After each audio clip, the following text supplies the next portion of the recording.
galera, beleza? Para honra e glória nosso Jesus Cristo, estamos aqui no dia 72 de 365 dias com o Senhor, agora no ano 2026, graças a Deus, seja muito bem-vindo, Deus abençoe grandemente você e sua família, em nome de Jesus. E estamos aqui no livro de 2 Samuel, capítulo 18, graças a Deus. E justamente nós estamos aqui no contexto onde Davi, ele está sendo perseguido pelo seu filho Absalão. Davi tinha falado que aquele homem que fez o mal, ele deve pagar 4 vezes. E Davi aqui estava pagando a consequência do pecado, pagando a consequência daquilo que ele plantou. E agora o enredo é justamente esse. 2 Samuel, capítulo 18, dia 72. E só aproveitando que você está aqui, olha, o reino dos céus é sobre mim, é sobre você, até chegar em mim, até chegar em você. Mas a partir do momento que ele chega em nós, já não é mais sobre nós, mas é sobre o próximo. Então curte aqui, para que você seja instrumento de Deus para levar o reino dos céus para mais pessoas, mais vidas, mais almas, em nome de Jesus. E vamos lá, dia 72, 2 Samuel, capítulo 18. A morte de Absalão.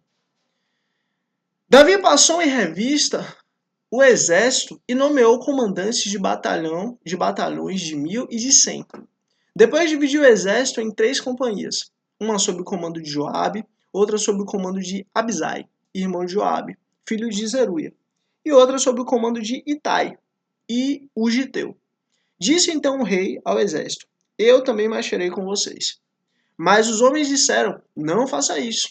Se tivermos que fugir, eles não se preocuparão conosco. E mesmo que metade de nós morra em batalha, eles não se importarão. Tu, porém, vale por 10.000 de nós. Melhor será que fique na cidade e dali nos dê apoio.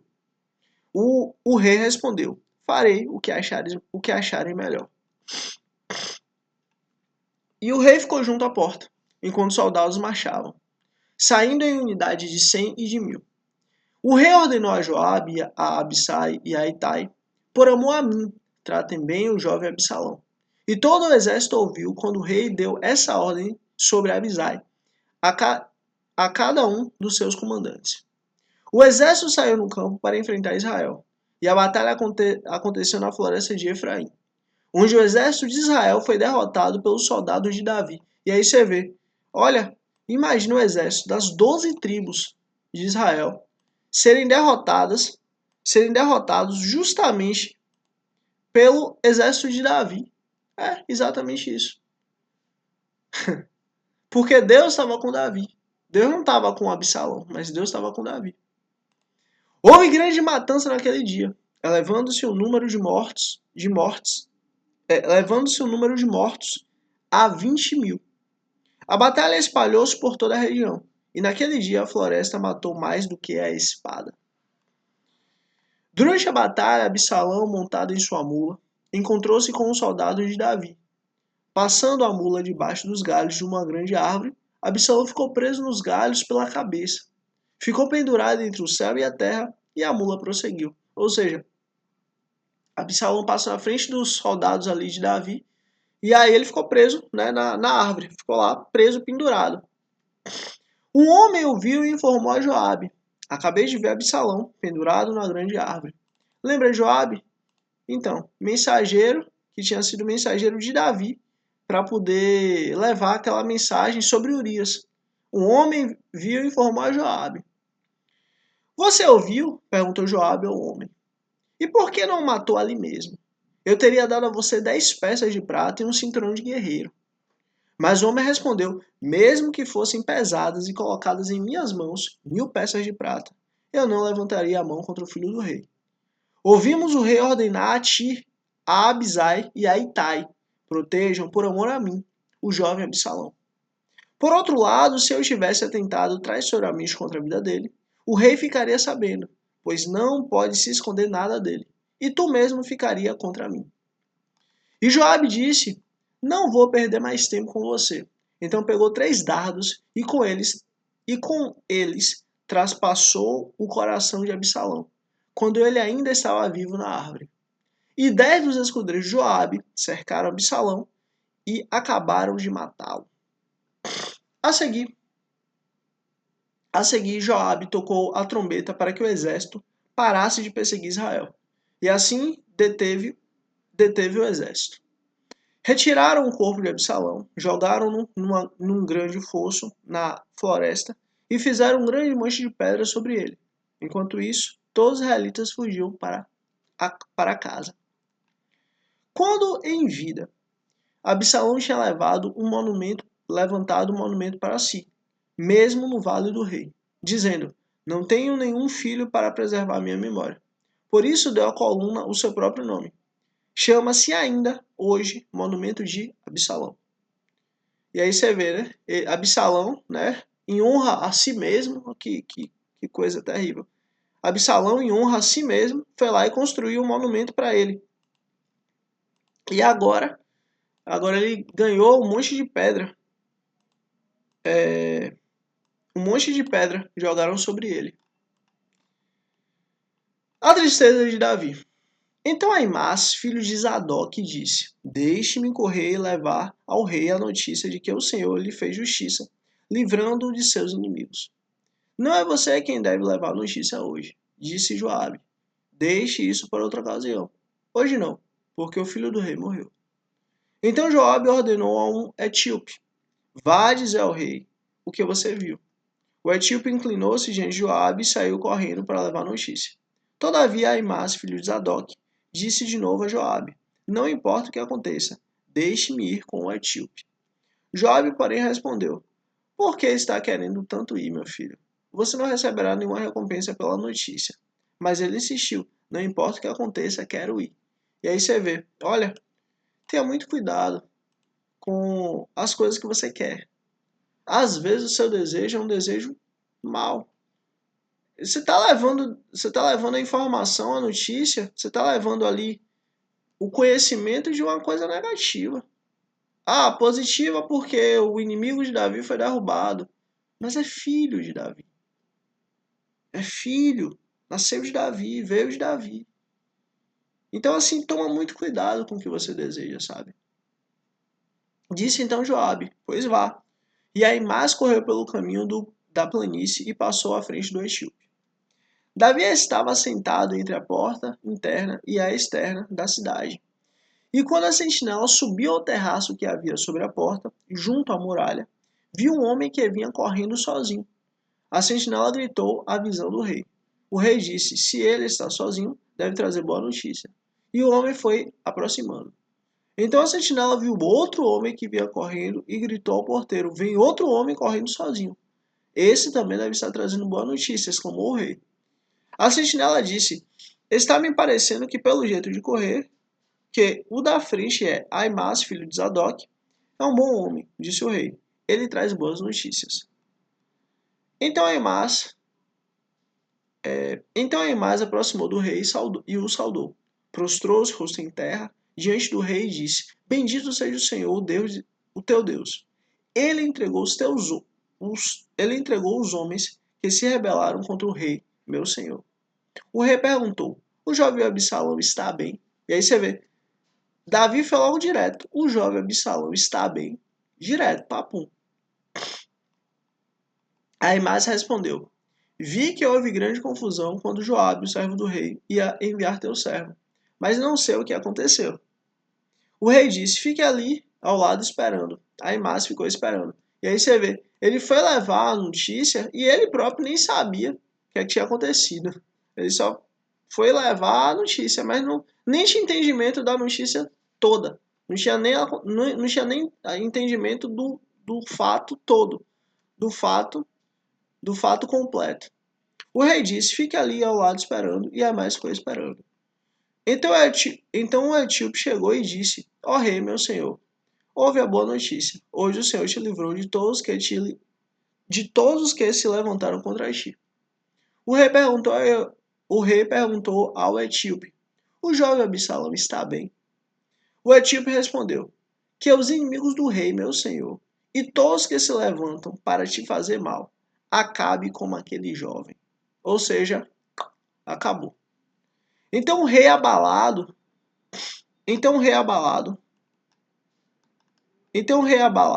subiu ao quarto que ficava por cima da porta e chorou. Foi subindo e clamando: ah, meu filho Absalão, meu filho Absalão. Quem me dera ter morrido em seu lugar. Ah, Absalão, meu filho, meu filho.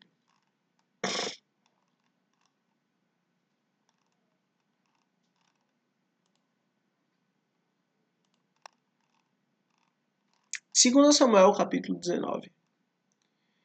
O luto de Davi. Informaram a Joabe que o rei estava chorando e se lamentando por Absalão. Para todo o exército, a vitória daquele dia se transformou em luto, porque as tropas ouviram dizer: o rei está de luto por seu filho.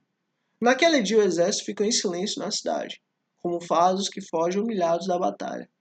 O rei com o rosto coberto gritava: ah, meu filho Absalão! Ah, Absalão! Ah, Absalão, meu filho! Joabe repreende Davi. Então Joabe entrou no palácio e foi falar com o rei. Hoje humilhaste todos os teus soldados, os quais salvaram a tua vida, bem como a de teus filhos e filhas, e de tuas mulheres e concubinas.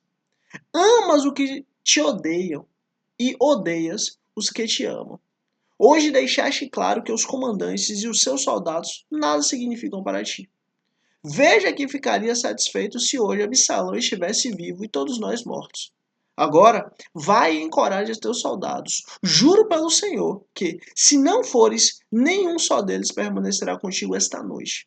O que para ti seria pior do que todas as desgraças que já te aconteceram desde a tua juventude. Ou seja, olha, os homens que lutaram por você, os homens que sangraram por você, os homens que foram para a guerra por você, os homens que literalmente estavam dispostos e deram suas vidas por você.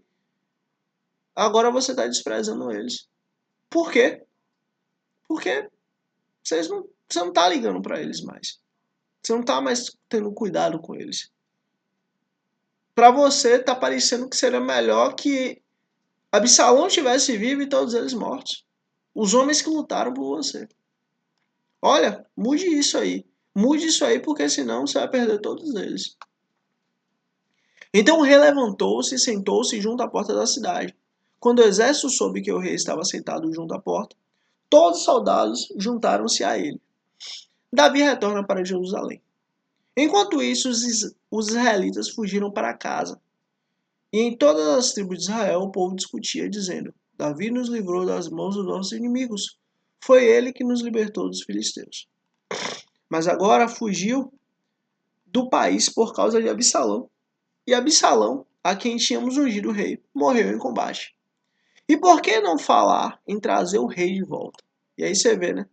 O próprio povo já estava ali no coração em trazer Davi de volta sobre todas as tribos de Israel. O próprio povo já estava com isso no coração, voltando.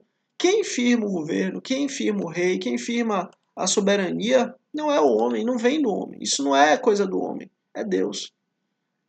Foi Deus que mudou o coração do povo para que o povo viesse a ter Davi como rei. Para que o povo pudesse chamar Davi, trazer Davi de volta ali a Jerusalém. Ter Davi ali, né, dentro de Israel, dentro das tribos de Israel, né, como rei de todas as tribos de Israel. Versículo 11.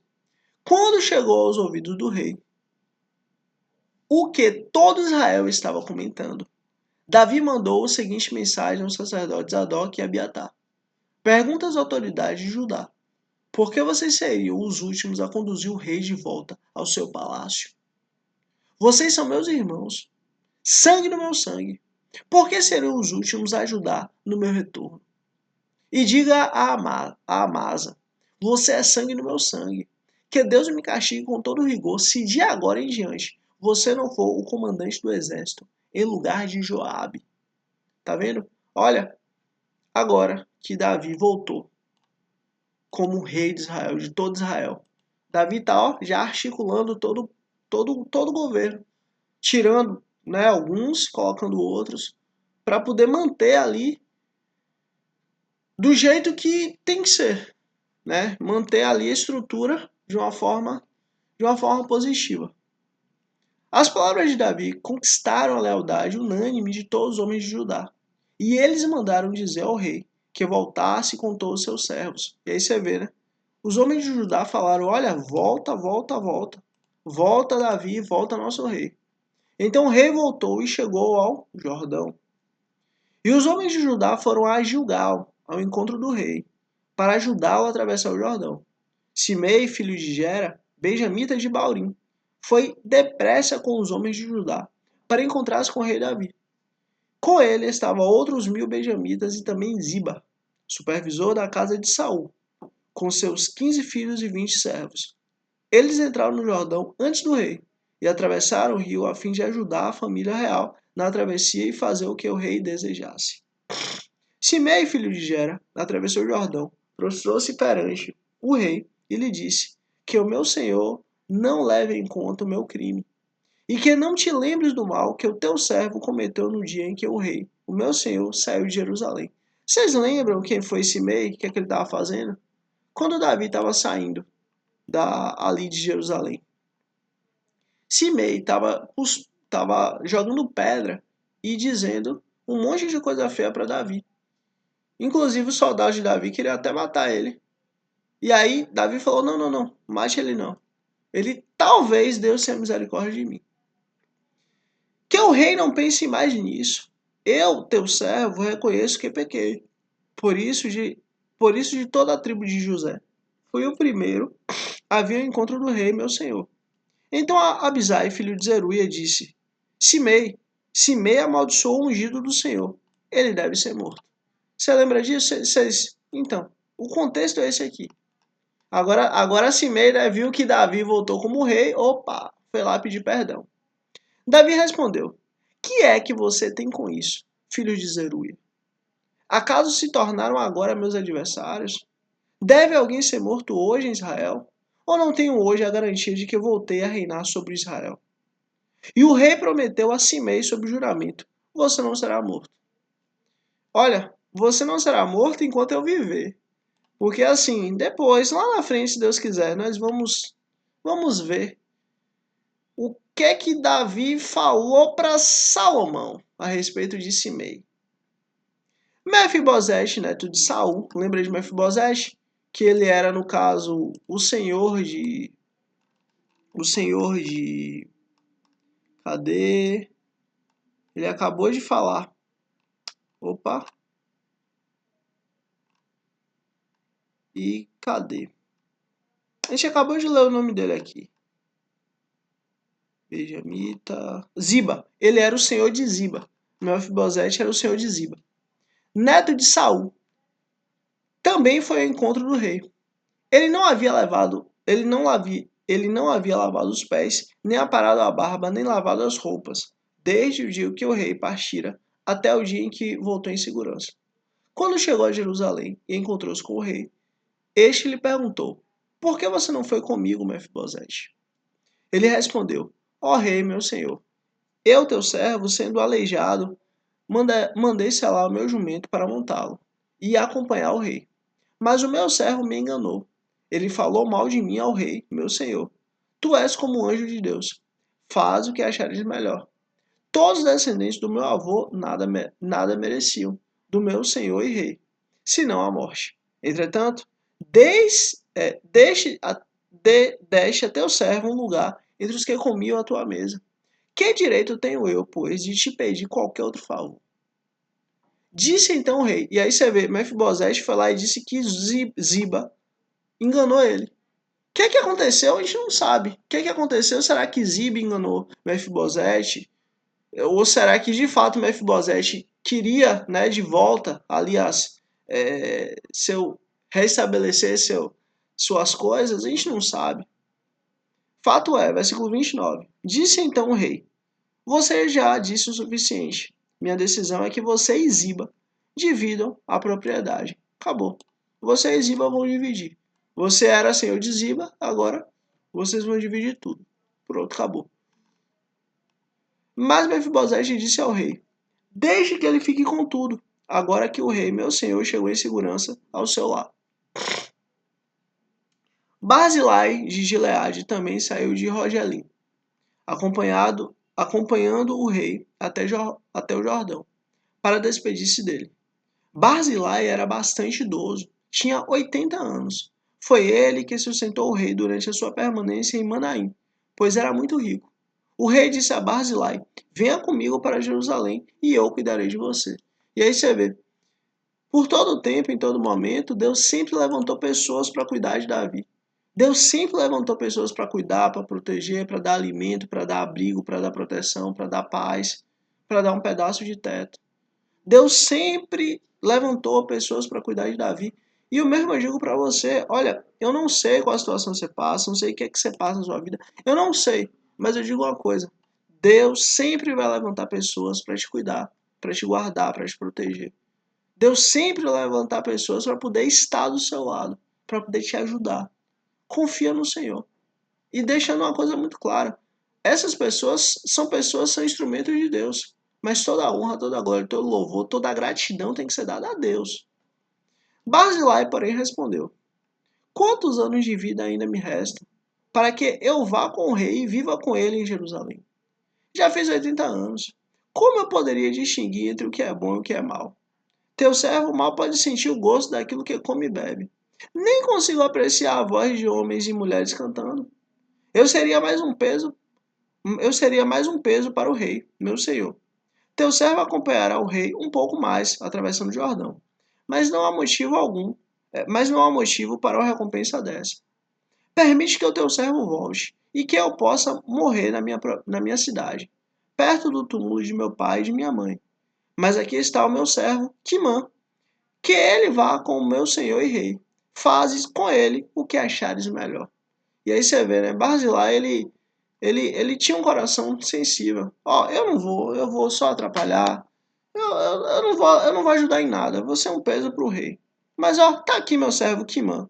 Faz com ele aí, quer que o senhor achar melhor. Ó que honra. Ó que honra. O rei disse que Kimã, o rei disse que Kimã virá comigo. Farei por ele o que por você, farei por ele o que você achar melhor. E tudo mais que desejar de mim, eu farei por você. E aí você vê, olha, isso aqui é honra. É honra que vai, é honra que volta. Deixa uma coisa muito clara. Nós temos a obrigação de honrar quem nos honrou. Nós temos a obrigação de cuidar de quem nos cuidou. Nós temos a obrigação, cuidar de quem nos cuidou, honrar quem nos honrou. Obrigação. Então todo o exército atravessou o Jordão, e também o rei o atravessou. O rei beijou Barzilai e o abençoou, e Barzilai voltou para casa. O rei seguiu para Gilgal, e com ele foi Quimã. Todo o exército de Judá e a metade do exército de Israel acompanharam o rei. Logo os homens de Israel chegaram ao rei para reclamar. Por que por que os nossos irmãos, os de Judá, sequestraram o rei e o levaram para o outro lado do Jordão, como também a família dele e todos os seus homens? Ou seja, olha, peraí, o rei é nosso também. Por que a família de Judá foi lá e pegou logo o rei? Pegou logo o nosso rei? Que negócio é esse? Porque o rei também é nosso. Que negócio é esse? Vocês pegaram o rei, ter exclusividade do rei? Não, pode não. O rei também é nosso. Todos os homens de Judá responderam aos israelitas: fizemos isso porque o rei é o nosso parente mais chegado. Por que vocês estão tão irritados? Acaso comemos as provisões do rei ou tomamos dele alguma coisa? Ou seja, o rei é de todos, sim. Mas ó, ele é da tribo de Judá. Por isso que a tribo de Judá foi lá e trouxe ele para perto. Então os israelitas disseram aos homens de Judá: somos 10 com o rei. E muito maior é o nosso direito sobre o rei do que o de vocês. Por que nos desprezam? Nós fomos os primeiros a propor o retorno do nosso rei. Mas os homens de Judá falaram ainda mais asperamente do que os israelitas. Ou seja, olha, o rei é nosso. O rei é nosso por direito. Ele é da tribo de Judá. Acabou. Foi por isso que a gente ficou com o rei. E pronto. 2 Samuel capítulo 20. A rebelião de Seba contra Davi. Também estava lá um desordeiro chamado Seba, filho de Bicrim, de Benjamim. Ele tocou a trombeta e gritou: não temos parte alguma com Davi, nenhuma herança com o filho de Jessé. Para casa todos, ó Israel. Então todos de Israel abandonaram Davi para seguir Seba, filho de Bicri. Mas os de Judá, permaneceram com seu rei e e acompanharam desde o Jordão até Jerusalém. Você vê, Israel, as outras tribos, ó, tava nem aí, beleza, voltem para suas casas, Israel, beleza. Então Israel abandonou, as outras 11 tribos abandonou o rei. Mas ó, a tribo de Judá permaneceu mais uma vez sendo fiel a Deus, mais uma vez permaneceu sendo fiel a Davi. Quando Davi voltou ao palácio em Jerusalém, mandou confinar numa casa, sob guarda, as 10 concubinas que tinha deixado tomando conta do palácio. Eles as sustentou, mas nunca mais as possuiu. Ficaram confinadas, vivendo como viúvas até a morte. E o rei disse a Amasa: convoque os homens de Judá, e dentro de 3 dias apresentem-se aqui com eles. Mas Amasa levou mais tempo para convocar Judá do que o prazo estabelecido pelo rei. Disse então Davi a Abisai: agora Seba, filho de Bicrim, será pior para nós do que Absalão. Chame os meus soldados e persiga-o antes que ele encontre alguma cidade fortificada e depois nos arranque os olhos. Assim os soldados de Joabe, os queretitas, os peletitas e todos os guerreiros saíram de Jerusalém para perseguir Seba, filho de Bicrim. Quando estavam juntos à grande rocha de Gibeon, Amasa encontrou-se com eles. Joabe vestia seu traje militar e tinha um cinto com um punhal na bainha. Ao aproximar-se de Amasa, deixou cair a adaga. Como vai, meu irmão? Disse Joabe.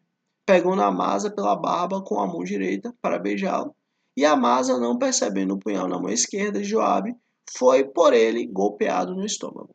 Suas entranhas se derramaram no chão e ele morreu, sem necessidade de um segundo golpe. Então Joabe e Abisai, seu irmão, perseguiram Seba, filho de Bicrim. E aí você vê, olha que coisa terrível. Só porque foram atrás de um cara mau, olha o que aconteceu, né? Para todo o exército e para todo Israel. Um dos soldados de Joabe ficou ao lado do corpo de Amasa e disse: quem estivesse ao lado de Joabe e de Davi, que siga Joabe. Amasa jazia num poço de sangue no meio da estrada. Quando o homem viu que todos os que se aproximavam do corpo de Amasa paravam, arrastou-o para fora da estrada e o cobriu numa coberta.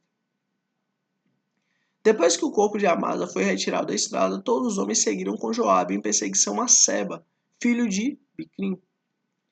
Seba atravessou todas as tribos de Israel e chegou até Abel-Bet-Maaca, e todos os de Bicrim se reuniram para segui-lo.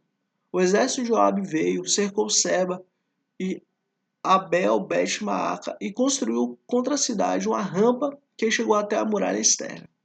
Quando o exército de Joabe estava para derrubar a muralha, uma mulher sábia gritou da cidade: ouçam, ouçam, diga a Joabe que venha aqui para que eu fale com ele.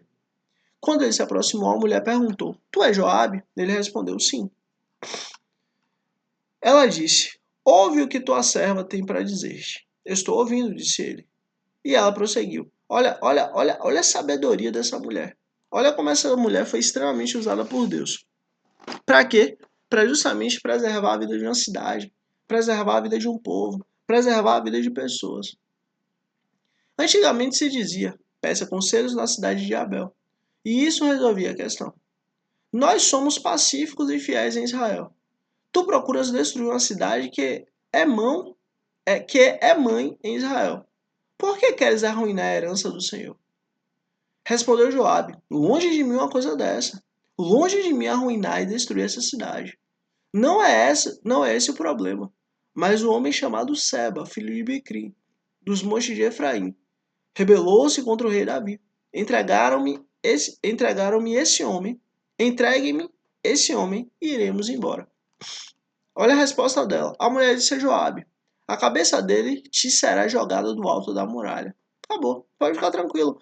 Pode ficar tranquilo, você não vai precisar invadir nossa cidade. Pelo contrário, a cabeça dele vai ser jogada pelo alto da muralha. Então a mulher foi falar com todo o povo, dando o seu sábio conselho, e eles cortaram a cabeça de Seba, filho de Bicrim, e a jogaram para Joabe. Ele tocou a trombeta e seus homens se dispersaram, abandonaram o cerco da cidade e cada um voltou para sua casa.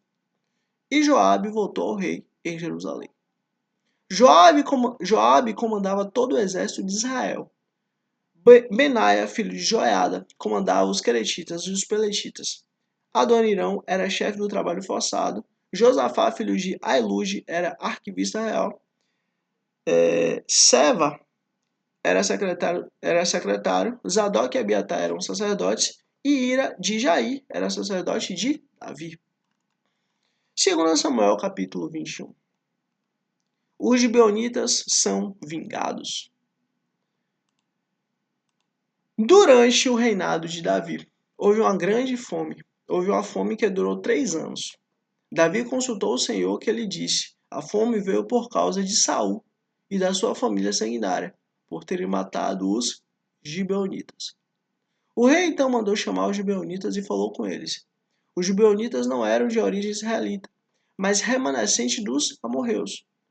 Os israelitas tinham feito por eles um acordo sob juramento. Olha, vocês lembram daquele acordo? Qual era o acordo? Olha, que os gibeonitas falaram? Olha, quando nós saímos de casa, nosso pão ele estava bom. E o nosso odre aqui de vinho ele também estava bom.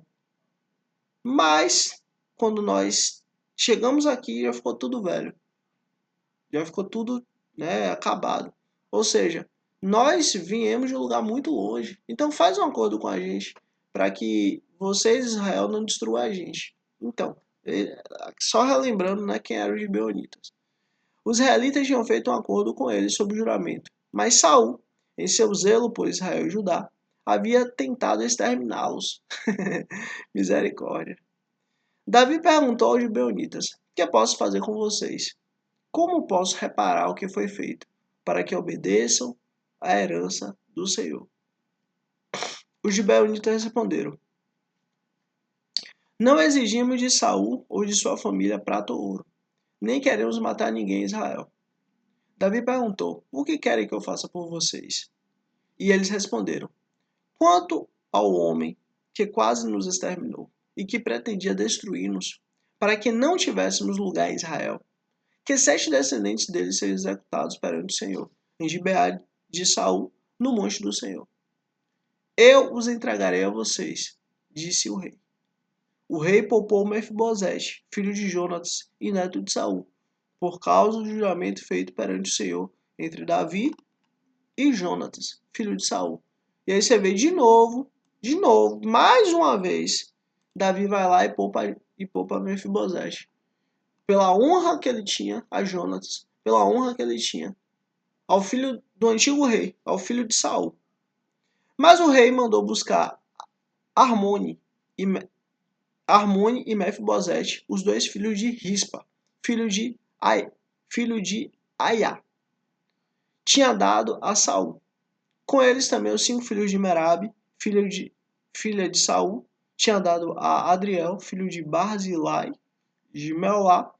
Ele os entregou aos gibeonitas, que os executaram no monte perante o Senhor. Os 7 foram mortos no mesmo tempo, no primeiro dia da colheita de cevada. Então Rispa, filha de Aiá, pegou um pano de saco e o estendeu para si sobre uma rocha. Desde o início da colheita até cair chuva do céu sobre os corpos. Ela não deixou que as aves de rapina as tocassem de dia, nem os animais selvagens à noite. Quando Davi foi informado de que Rispa, filha de Aiá, concubina de Saul, havia feito, mandou recolher os ossos de Saul e de Jonatas, tornando-os dos cidadãos de Jabes de Gileade.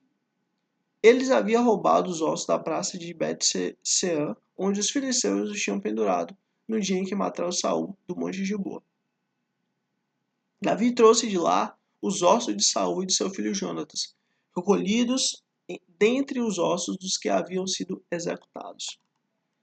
Enterraram os ossos de Saul e de Jonatas no túmulo de Quis, pai de Saul, em Zela, na terra de Benjamim, e fizeram tudo o que o rei tinha ordenado.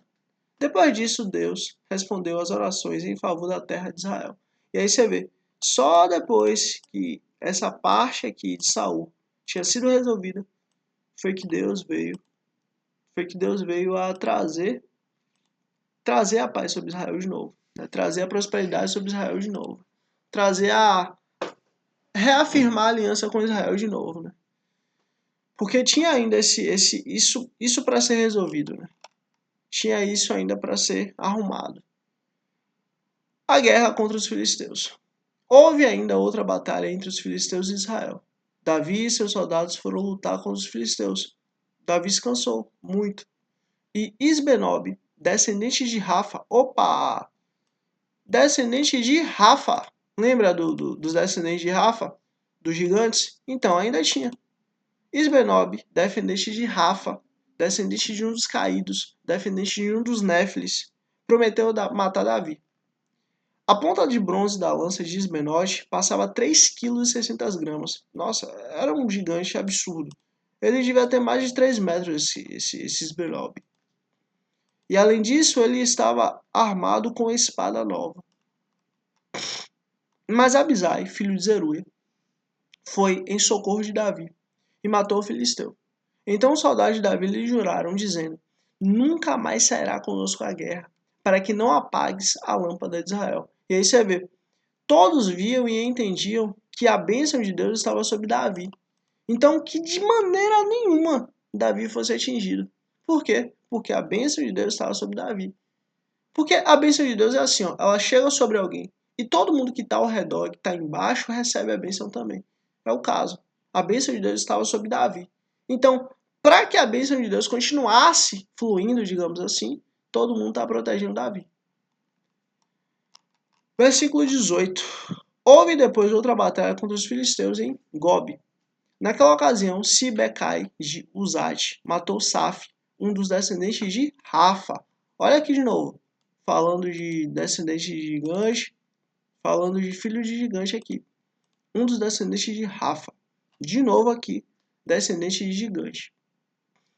Noutra batalha contra os filisteus de Gob, Elã, filho de Jaraoregim, de Belém, matou Golias. Opa! Lembra Golias? Não, não é o Golias que Davi tinha matado. Aqui é outro Golias, de Gate, que possuía uma lança cuja haste parecia uma lançadeira de tecelã. Entende? Opa! Olha aqui. Mais outro gigante. Mais outro gigante.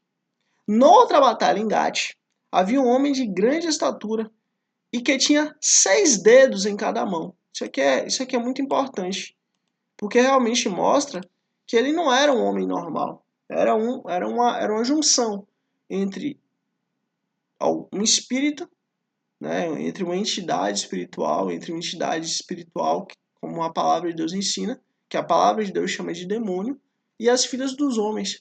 E aí, através dessa junção, cria-se os gigantes. E 6 dedos em cada mão e 6 dedos em cada pé. 24 dedos ao todo. Ele também era descendente de Rafa.